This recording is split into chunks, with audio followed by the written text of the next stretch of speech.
180 साल की डाकिनी जो आज तक कभी बूढ़ी नहीं हुई थी, पर आज जैसे ही ये सिंदूर उसके हाथों पर गिरा तो उसका हाथ काफी तेज जलने लगा और वो धीरे धीरे अपने असली रूप में आने लगी। ये देख वो सभी काफी डर गए कि कहीं डाकिनी का असलियत विराज के सामने ना आ जाए। कनक तुरंत वो सिंदूर वाला थाली उसके हाथों से हटाई, पर फिर भी उसे आराम नहीं मिल रहा था। और इधर जब अभिराज को शक होने लगा तभी यह लड़का अपनी शक्तियों से एक बहुत बड़ा तूफान खड़ा कर चंद्रलेखा को तुरंत महल के अंदर ले जाके जल्दी से उसके हाथों को पानी से धोने लगा। थोड़ी देर बाद जब कनक वहां आई तो चंद्रलेखा गुस्से में उसका हाथ एक आगी पर करके बोली, तुझे किसने बोला था उस थाली में सिंदूर रखने के लिए? तुझे पता है ना सिंदूर मेरे लिए जहर से भी ज्यादा खतरनाक है। और इसी तरह वो उन दोनों डाकियों को दंड दे ही रही थी। तभी अचानक से वहीं अभिराज आके बोला, माँ आप ठीक तो है ना? आपको कुछ हुआ तो नहीं? चंद्रलेखा बोली, हाँ बेटा मैं बिल्कुल ठीक हूँ, मुझे क्या होगा? पर अभिराज उसे साफ साफ देखा था कि कैसे उसका चेहरा काला पड़ रहा था। इधर सुनैना काफी खुश थी कि उसे एक अच्छा लाइफ पार्टनर मिल रहा है, लेकिन सच्चाई तो कुछ और ही है। जब अभिराज जंगल में घूमने आया था तभी वो देखता है कि सुनैना का जिस लड़के से शादी होने वाला था वो असल में उससे शादी करके बेचने की डील कर रहा था। और इधर चंद्रलेखा अभिराज और कनक की शादी एक अशुभ मुहूर्त में कराकर अपने मकसद को कामयाब करना चाह रही थी।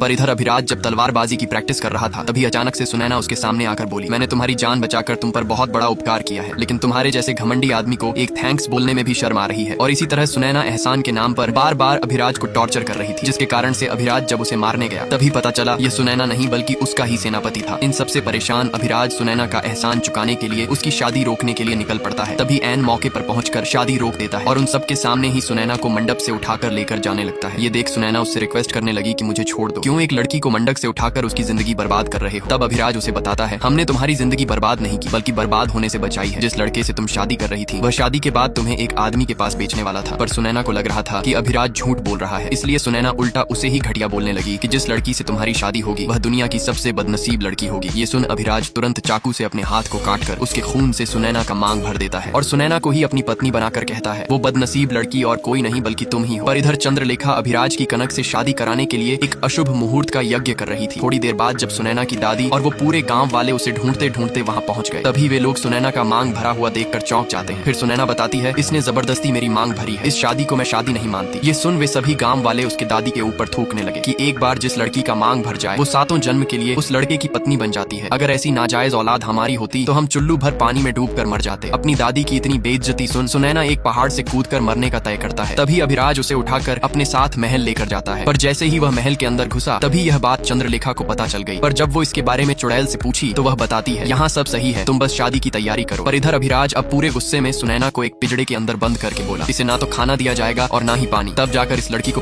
तब इसे पता चलेगा अभिराज से उलझने का क्या अंजाम होता है। पर जैसे ही इधर कनक को पता चला कि अभिराज ने उसे छोड़ एक दूसरी लड़की से शादी कर ली तो वह गुस्से में सारा सामान इधर उधर फेंकने लगी। ये देख मंदाकिनी उसे एक थप्पड़ मार के बोली, फिक्र मत कर अभिराज, तुझसे ही शादी करेगा। और इसके बाद वो शादी के लिए एक वस्त्र विराज को देने गई। इधर स्वराज आकर इन दोनों चुड़ैलों को सब कुछ सच बता दिया कि अभिराज ने इस लड़की से शादी कर लिया। ये बात मुझे तुरंत मासी को बतानी होगी। तभी कनक अपने जादू से स्वराज को बंदी बना लेता है, क्योंकि अगर चंद्रलेखा को ये सब पता चल गया तो उन दोनों की खैर नहीं। थोड़ी देर बाद अभिराज तैयार होकर मंडप पर आता है। फिर जब उन दोनों का शादी होने लगी तभी अचानक से अभिराज को कनक की जगह पर सुनैना दिखाई पड़ी। ये देखकर वह तुरंत मंडप से उठकर शादी से इनकार करने लगा। पर जब उसे असलियत पता चला तो वो फिर से आकर बैठ गया। इधर सुनैना की नानी और कुछ बच्चे माता रानी से दुआ कर रहे थे कि प्लीज सुनैना को बचा लो। फिर जैसे ही माता रानी का आशीर्वाद सुनैना के ऊपर पड़ा तो पूरा महल हिलने लगा। और उसी दौरान सुनैना उस पिंजड़े से बाहर निकल के तुरंत शादी के मंडप में एंट्री मार के बोली, अब मैं तुझे किसी और लड़की की जिंदगी बर्बाद नहीं करने दूंगी, और शादी के यज्ञ में पानी डाल देती है। ये देख चंद्रलेखा अब काफी गुस्से में अपने महल आ रही थी। तभी उसे रास्ते में एक पंडित दिखा तो डाकिनी उससे पूछती है, विवाह संपन्न हुआ या नहीं? तब पंडित ने बताया कि नहीं, तो डाकिनी उसे बुरी तरह से मार देती है। अब इधर कनक और अभिराज दोनों ही सुनैना को पड़ टूट पड़ते हैं। ये सब देख सुनैना अभिराज को कहती है, आज मुझे पूरा यकीन हो गया कि आपके माँ ने आपको बिल्कुल संस्कार नहीं सिखाए और ना ही लड़कियों का इज्जत करना। तभी थोड़ी ही देर में डाकिनी वहां पहुंचकर बोली, इस विवाह में विघ्न किसने डाला? पर उसके आगे बोलने की किसी में भी हिम्मत नहीं हो रही थी। वे लोग डाकिनी को कुछ बताते उससे पहले सुनना बोली, मैंने रोका क्योंकि मैं अभिराज की धर्म पत्नी हूँ। इन्होंने जबरदस्ती शादी करके मुझे इस बंधन में बांध लिया है। अब मुझे ना चाहते हुए भी इस रिश्ते को निभाना होगा। ये सुन चंद्रलेखा सबसे पहले सुनैना को बंदी बनाती है। फिर अभिराज को एक थप्पड़ मार के गुस्से में वहां से जाने लगी। अभिराज उन्हें समझाने की बहुत कोशिश करता है, पर चंद्रलेखा बोली, आज के बाद से हम आपसे कभी बात नहीं करेंगे। अपनी माँ के मुंह से ये बात सुन अभिराज गुस्से से आग बबूला होकर कहता है, अब इस लड़की को मुझसे दंडित होने से कोई नहीं बचा सकता। इधर चंद्रलेखा अपने तीनों चेलों को मिट्टी में गाड़कर दंड देने लगते हैं। पर इधर सुनैना चुपके, अब सुनैना किसी तरह रस्सी काटकर आजाद हो गई और सभी सैनिकों को हराकर वहां से निकल गई। सुनैना पूरी महल घूम लेती है पर उसे कोई भगवान की मूर्ति या फिर तस्वीर नहीं दिखी कि वह माता रानी से प्रार्थना कर सके। इसलिए सुनैना अपने हाथों माता रानी का मूर्ति बना के उनका भजन गाने लगी, जिससे चंद्रलेखा के कानों में काफी तेज दर्द होने लगा और वहाँ का सारा सामान इधर उधर गिरने लगा। ये देख के मंदाकिनी जब उसका सर दबाने गई लेकिन उसका हाथ कांपने लगा और वो सर दबाने की वजह उल्टा उसका तबला बजाने लगा। ये देख चंद्रलेखा गुस्से में उसे दूर धकेल अपनी शक्तियों से उसे मारने गई, पर माता रानी के आशीर्वाद से उनमें से किसी का भी शक्तियां शक्तियाँ काम नहीं कर रहा था और इधर सुनैना के साथ साथ उसकी नानी और पंडित जी भी माता रानी का आवाहन कर रहे थे। थोड़ी देर बाद जब अभिराज उस भजन की आवाज सुन उसकी ओर बढ़ने लगा, तभी वह अपनी माँ को देखता है जो उस भजन की वजह से बेहोश हो गई थी। अब अभिराज गुस्से में सुनैना के पास जाकर बोला, तुम्हें यहाँ पर सबकी सेवा करने के लिए रखा है ना कि मनोरंजन? अगर हमारी माँ को कुछ हुआ तो हम तुम्हारा वो हाल करेंगे कि जिंदगी भर तक याद रखोगे। जल्दी से हमारे माँ के लिए कुछ भोजन बनाकर लाओ। थोड़ी देर बाद जब सुनैना चंद्रलेखा के लिए खाना बनाकर ले जाती है तो अभिराज अपनी माँ को अपने हाथों से खाना खिलाया। तभी डाकिनी उसे बाहर थूक के बोली, ये कैसा खाना है, हम इसे नहीं खा सकते। इधर कनक सुनैना को मारने के लिए उसके कक्ष में पहुंच जाती है और फिर जैसे ही सुनैना को जान से मारने वाली थी तभी अभिराज मौके पर पहुंच के उसे बचाकर कहता है, इससे हम इतना नफरत करते हैं कि इसे हर छोटी बड़ी चोट सिर्फ हम ही पहुंचाएंगे। आज तो इसने मेरी माँ के भोजन में जहर मिलाकर सारी हदें पार कर दी है, इसलिए आज हम अपने हाथों से इसे मौत के घाट उतार देंगे। तभी सुनैना ने कहा, हाँ मुझे मार दो, इस नर्क में रहने से अच्छा है मैं मर जाऊं, कृपया करके मुझे मार दो। अपने सामने सुनैना को गिर गिराता देख अभिराज को बहुत आनंद आता है, इसलिए अभिराज उसे मारने की वजह रोज तड़पता देखना चाहता है। फिर अभिराज सुनैना को वही भोजन देकर कहता है, साबित करो कि तुमने हमारे माँ को मारने के लिए इसमें जहर नहीं डाला। तब सुनैना उनके सामने ही उस भोजन को खाकर अभिराज को सद्बुद्धि का पाठ पढ़ाने लगती है। तभी चंद्रलेखा वहाँ आकर सुनैना से 1v1 करने लगती है कि तुम मेरे हीरे जैसे बेटे पर दाग नहीं लगा सकती। लेकिन सुनैना भी कहाँ किसी से कम थी, वह अकेले ही 1v4 करके सबको हरा देती है। इधर बेचारा स्वराज का कनक के प्रति एक तरफा प्यार घुटना टेक देता है, पर कनक तो बस अभिराज से अशुभ मुहूर्त में शादी कर चुड़ैलों में सर्वश्रेष्ठ बनना चाहती है और इधर अभिराज को दिन में ही सुनैना के सपने आने लग गए। तभी सचमुच का सुनैना अभिराज के लिए भोजन पड़ोस कर लाता है। 180 साल की डाकिनी के हाथ पर जब माता रानी का प्रसाद गिरा तो उसकी असलियत अभिराज के सामने आने लगा। तब डाकिनी अभिराज से बहाना बनाती है कि जरूर इस भोजन में कुछ मिलाया गया है, तभी तो मेरा कंठ जल रहा है, आप तुरंत मेरे लिए शहद और ठंडा पानी लेकर आइए। जैसे ही अभिराज वहाँ से गया तुरंत डाकिनी एक दूसरे कक्ष में आकर अपने शक्तियों से हाथ में रही पीड़ा को समाप्त करके कहने लगी, आखिर कौन सी शक्ति है उस लड़की में जिसके दम पर उसने मुझे ललकारने की हिम्मत की है। मैं चंद्रलेखा ये शपथ लेती हूँ, जिस शक्ति ने मुझे ललकारा है मैं उस शक्ति को हमेशा हमेशा के लिए समाप्त कर दूंगी। इधर सुनैना की दादी और पंडित जी मिलकर ये पता कर लेते हैं कि सुनैना अभी दक्षिण दिशा की ओर है। ये जानकर सुनैना की दादी काफी डर जाती है। इधर डाकिनी अपने जादुई यंत्र की मदद से सुनैना की शक्तियां पता कर रही थी, पर यह पहली बार हुआ कि उसका महायंत्र सही से काम नहीं करता, जिसे देखकर डाकिनी उसमें अपनी और शक्ति लगा देती है, पर लास्ट में यह यंत्र ही नष्ट हो जाता है। ये सब देख डाकिनी बोली, ये लड़की हमारे लिए बहुत बड़ा खतरा है। इधर जब सुनैना माता रानी की आराधना कह रही थी तभी कनक उसके ऊपर पानी डालकर कहने लगी, तुमने किससे पूछकर यहाँ मूर्ति बनाई, चलो जल्दी इसे यहाँ से हटाओ। लेकिन सुनैना उसकी बातों को न मानते हुए कहती है, भला अम्बे माँ की मूर्ति से किसी को क्या दिक्कत हो सकती है। डाकिनी अभिराज और कनक की शादी के लिए एक अशुभ मुहूर्त लाने प्रयास कर रही थी, लेकिन सुनैना की दैविक शक्ति से उसका हवन संपन्न नहीं हो पाता है। ये सब डाकिनी कनक को दंड देते हुए कहती है, उस लड़की ने मेरी साधना असफल कर दी है, तुमको उस पर नजर रखने के लिए कहा था ना, तूने अपना काम सही से नहीं किया, इसलिए तुझे जीने का भी कोई हक नहीं। लेकिन तभी स्वराज कनक को बचा लेता है और फिर डाकिनी का पैर पकड़कर कहता है, अगर अपने इसे मार दिया तो ना ही कभी अभिराज की शादी हो पाएगी और ना ही आपका मकसद पूरा होगा। ये सब सुन डाकिनी कहने लगी, तो मैं क्या करूँ, उस लड़की के आगे हमारी शक्तियां फीकी पड़ जाती है, हमें पहले ये पता करना होगा कि वो लड़की कौन है और उसकी शक्ति क्या है। इसलिए स्वराज तुम जाकर उसके बारे में पता करो, वो लड़की कौन है, कहाँ से आई है और उसका खानदान क्या है। उस लड़की से जुड़ी हर छोटी बड़ी जानकारी मुझे ला कर दो। जिसके बाद स्वराज निकल पड़ता है सुनैना के बारे में जानकारी हासिल करने। तभी एक आदमी उसे देख चौंक कर कहता है, तुम एक मायावी हो, मैं अभी जाकर सबको बताता हूँ। तब स्वराज मक्खन की तरह इस आदमी का मुंडी घुमाकर मौत के घाट उतार देता है। फिर स्वराज एक दूसरे आदमी के पास जाकर सुनैना के बारे में छानबीन करने लगते हैं, लेकिन ये आदमी उसे कुछ नहीं बताता है। तभी वहाँ एक और आदमी आने लगता है। इधर डाकिनी सुनैना के कक्ष में जाकर उसे कहने लगी, आजकल मेरा बेटा अभिराज तुम पर कुछ ज्यादा ही मेहरबान हो रहा है। पर सुनैना डाकिनी से रिक्वेस्ट करके बस एक ही बात कहती है, मैं घर जाना चाहती हूँ, कृपया करके मुझे यहाँ से जाने दीजिए। नेक्स्ट पार्ट के देखने के लिए चैनल को सब्सक्राइब